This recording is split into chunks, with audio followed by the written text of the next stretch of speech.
आं सिफुं सोलोंजेननो लादोंमोन बे समाव बिनय सारा बुंबाय आरोना हिन्जाव मानसिफ्रा सिफुंखौ हाया सेरजाखौ खिन्थु हागोन नोङो सेरजाखौ दामनायदो ट्राइ खालाम खिन्थु सिफुंखौ हले नों हानाय नङा जाबाय आरो ओमफ्राय आं सानबाय मानो सिफुंखौ हाया आं सार बुंनायखाय आं सेरजाखौ ट्राइ खालामबाय सेरजाखौबो एसे जाहांबाय खिन्थु आं सेरजायाव इन्ट्रेस्ट गैया आं माने सिफुंखौ दामनो गोसोथार सारा खिन्थु हाया नों हानाय नङा होनबाय थादोंमोन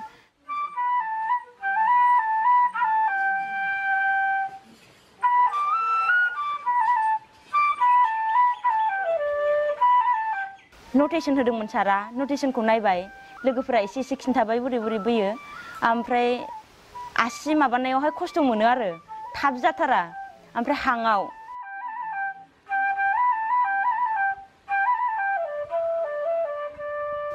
सारा हाया होनबाय थानायखाय आंबो हानाय नङा नामा सानदोंमोन खिन्थु आंबो फैनानै न'आवहाय सोलोंफैबाय थादों मोनायाव बे समाव आं मोसानायबो सोलोंदोंमोन नालाय मोसानायखौ सोलोंग्रोबाय बिनि उनाव फैनानै आं न'आव सिफुंखौ सोलोङो अखानायै सारनो खिन्थाहैयो आरो ओमफ्रायो आं गावखौनो माने थाब रोंदों होननानै सानो लास्ट दिननि सप्तासेल' बाखिसैमोन बेयावहाय आङो बागुरुम्बाखौ रोंदों ओमफ्राय बिनि उनावसो सारा आंखौ फोथायदों आरो नों हामारगोन होननानै बिनि उनावहायनो मोसाग्लांनाय एसे बारदै सिख्ला बिदिनो हालांबाय आरो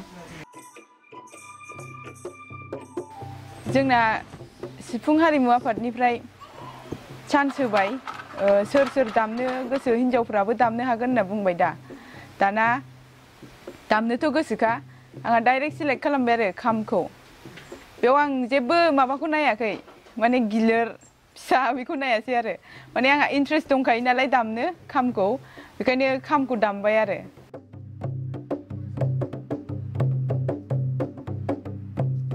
गामियावथ' मिन्थियामोन आरो जों सोलोंनायखौ ओमफ्राय बिदिनो प्रग्रामाव दामहैबायना बिनिफ्रायसो मिन्थिदों न'आव ओरैनो आथिङाव दामलाबायफैयोमोन बिदिनो दामफैबाय थायोमोन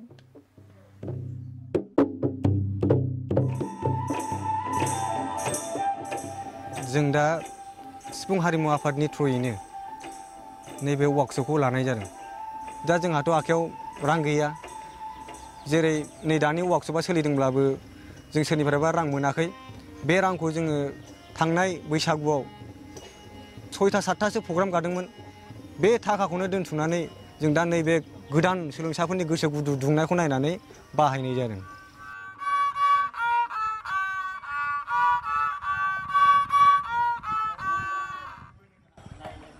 आंनि मुङा सुरजलेखा ब्रह्म आरो आं बे सेरजाखौ सोलोंनानै मोजाङानो मोनदों मानोना आं दानि जुगाव फरायनायजों लोगोसे गासिबखौबो सोलोंनायानो गाहाम ओंखायनो आं बेखौ सोलोंनो फैदों बेयाव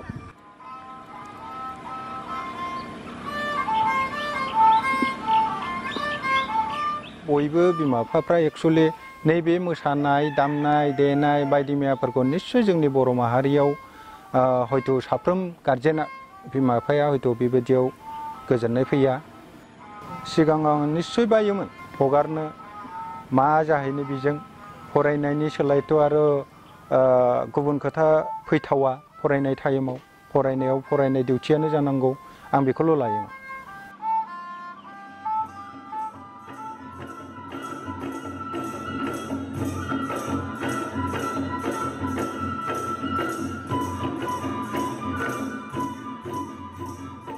बाजादोंमोन मानसिफ्रा बांद्राय हगारबाय इदि होनदोंमोन बै थांफानाय लोगो दोगोनि बिमाफ्रा बिफाफ्रा डिस्टार्ब मोनदोंमोन सामफ्रामबो बाहेरायाव थांनाय सोरबा थोरसि लथा सुस्लाबलाङा सोरबा ओंखाम संस्लाबलाङा इफोरबायदि होनदोंमोन आरो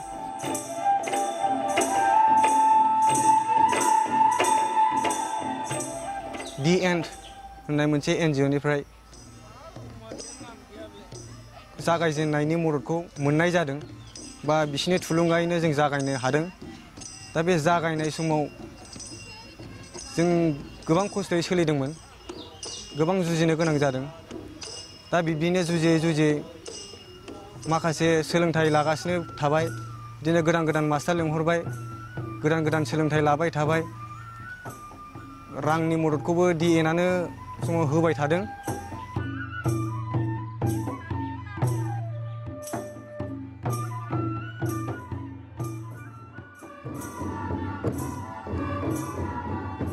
बे आफादाव सिख्लासा उन्दैसायानो सिफुं सुनाय, सेरजा हुनाय, खाम दामनाय बेफोरखौ दा मावबादा लागासिनो दं।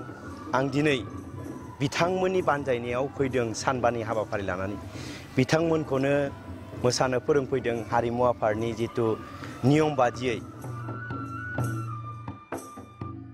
थ' आं बाख्नायो बिथांमोना जे गोरबोआव असे साननानै गावनि जाथिनि हारिमुखौ फोथांनो होननानै बिथांमोना सिख्लाफ्रा जे ज' ओंखारबोदों बिराद गौरबनि बाथ्रा।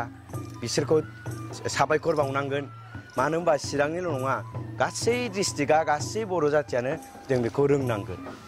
गेदेरानो जा उन्दैयानो जा सिख्लायानो जा सेंग्रायानो जा बोरायानो जा बुरैयानो जा जों रोंलांनांगोन। आं थांनो समय मोननायाव आं निश्चय थांनानै नायहैदों फिसाजोमोननि बे प्रग्रामफोरखौ नुनो मोन्दों। बियो लोगो लेवाजों गसंलायनानै हयथ' सेरजा फुनाय स्टेजाव गाखोनानै। अब्ला आङो गोसोजों गोसो सानदों आंनि फिसाजोआबो बेबायदि स्टेजाव गाखोलायनानै सेरजा फुनो हाबाय, दामनो रोंबाय। बेयो आंनि थाखाय बिराद मोनसे गौरब मोनसे माबा उजिदों आरोखि।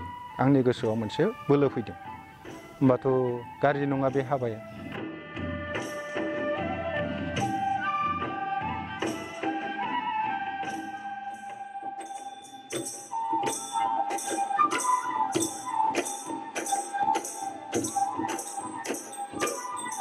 दिनै हिन्जावसाफ्रानो गावनि रोंगौथिखौ देखायनो हादों। मोजांखौनो मोनदों आंनि साइडनिफ्राय। जायफोर बिथांमोना नैबे सिफुं हारिमुजों लोब्बा दङ, जोंनि नैबे रौमारियावल' थायालासिनो माने सारा चिरां जिल्ला लोगोसे बाहेरा मुलुगाव बे सिफुं आफादखौ लांनो हानाय, फुवारनो हानाय आं बेखौ मिजिंथियो आरो। दा बेखायनो आं आसा खालामदों दा जि रोंदों बे रोंनायखौ आरो साबसिनै फुवारसिनो थाखाय माने गावखौनो गाव एसे साखाफारा जानानै आवगायबोयो। आं बेखिनिखौनो आसा खालामदों आरोखि आंनि साइडनिफ्राय। दा नुनो मोन्दों बे कलेजाव फरायनाय बिथांमोनहा बिसोरो प्रफेसनेल हिसाबै लादों। बे खोब बाख्नायथाव बाथ्रा। दा हारिमु आफादनि नाजानायाव गुवाहाटी इउनिभारसिटि, डिब्रुगड़ इउनिभारसिटि आरो जोंनि बड'लेण्ड इउनिभारसिटियाव मोनसे कर्स हिसाबै थिसनजासिगोन। गोबां कलेजाव इउनिभारसिटिनि आन्डाराव जि कलेज दं बे मोसानायनि बे डिप्ल'मा गोनां जायफोर बिसोरो साकरि मोनगोन बेखौ आसा खालामनो हायो। ओंखायनो माने आं सानो कालसारनि बे दामनाय देनायजोंबो जोंनि थांनानै थानाय लाइभलिहुड बियो फैगोन। ओंखायनो आं दानि जोंनि नैबे रौमारि सिफुं हान्जानि उन्दैसाफोरखौ बुङो फरायनायजों लोगोसे बे दामनाय देनायखौ लांफाबाय थायो, गोजोर जायो। दस्रा जायगायावबो सारलानानै जाहाथे मोसानाय हारिमुवा बरथिनानै थायो, थांनानै थायो, आं बेखौनो आसा खालामो।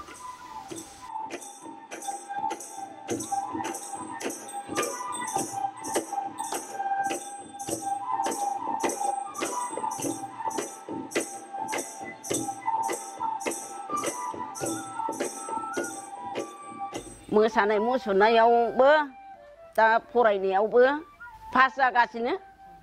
दा सिलचराव थानानै MA फरायबाय, मास्टार डिग्री।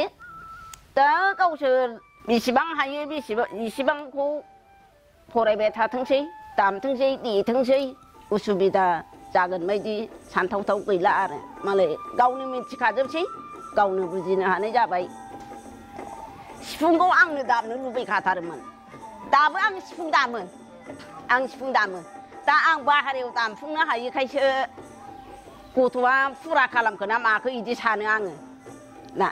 गोदो होनोमोन ना हिनजावफ्रा खाम दांनो हामा, सिफुं दामनो हामा, दंफांबो गाखोनो हामा होनना बुङोमोन। हिनजावफोर खाम दांबा खामा गुबुं जाया होननानै बुङोमोन। जोंनि आबै आबौआनो होनोमोन गोदो। दामहोआमोन ना, सिफुंबो दामहोआमोन। दालाय माथो फुरा गोमसारलायनाय दामबाय।